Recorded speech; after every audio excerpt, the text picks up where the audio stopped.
OK，大家好啊，我就係司機 Wisebird 啦。咁今日我哋傾一傾咧 ISOSpeed 嚟香港嗰段片啦。咁咧就好似好搞笑嘅，咁人哋咧就改佢個名叫甲礦哥嘅，就係咧佢嚟咗香港一次，好似導遊帶佢去嗰啲地方，佢好似唔係幾合段片嘅，好似可能佢嚟咗香港又嚟搞事啊！好似依家咧嗰陣時咧就天后嗰個地鐵站就爛咗啦。咁佢嚟香港嗰陣咧，個導遊帶佢去食三文治，就帶佢去嗰啲地方搞事啊！又學香港人啲文化，咁佢咪慢慢變做香港人，又習慣咗香港人生活。佢又變成咗一個香港人，佢係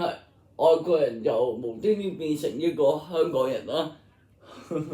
咁好似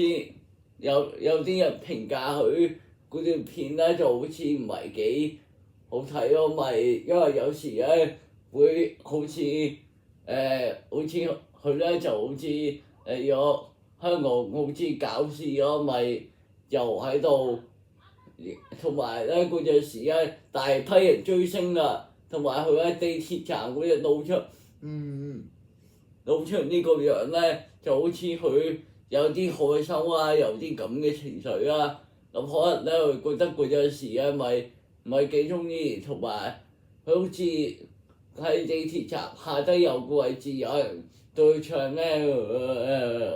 唱嗰啲歌咧，咁佢好似。咁啊露出咁嘅樣啦，咁咪好似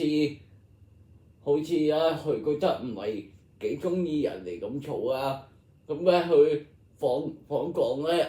李家超都好歡迎佢嘅，不過佢冇去旅遊商嗰度申請嘅同訪問嘅。不過咧佢咧就嗰陣時嘅嗰個旅遊咧就好似好收舊就 ridiculous 啦，因為嗰陣時好似去咗搞事喎，咁咪又喺度亂咁搞事啊，又整爛咗天后站嗰個地鐵站咯，又追星喺度，同埋爬上電梯嚟追星嗰陣時咧，就好多人就諗住爬上去，結果咁樣咧係唔會好安全嘅，個樣咧咪影響佢哋嘅安全感啦。咁咧就可能嗰陣時追星咧就唔係幾好啊。咁佢嚟訪港嗰陣時咧就出現咗咁嘅狀態啦。咁最深刻嗰邊咧就ISOSpeed 咧就幾萬個訂閱者嘅，但係依家佢訪咗港，佢就正式變咗習慣咗香港人嘅生活，咁咪變成咗香港人咁。佢習慣咗見香港人咧，就好似帶咗佢食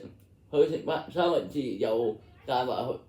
去啲地方，咁地鐵站又喺度搞事，整爛嘅天后站個地鐵站，但係就唔係幾好咯，我覺得。咁所以我覺得咧，ISOSpeed咧都有嗰啲片都幾搞笑噶，只不過咧有啲想追星嗰啲唔顧及自己安全咧，就爬上電梯啊，或者跨過咗個天后站嗰個閘口咯，就整爛咗。有個新聞話，依家咧好多新聞，連埋中國電視台啊，同埋香港電視台都報香港嘅新聞報導都報導過去嘅。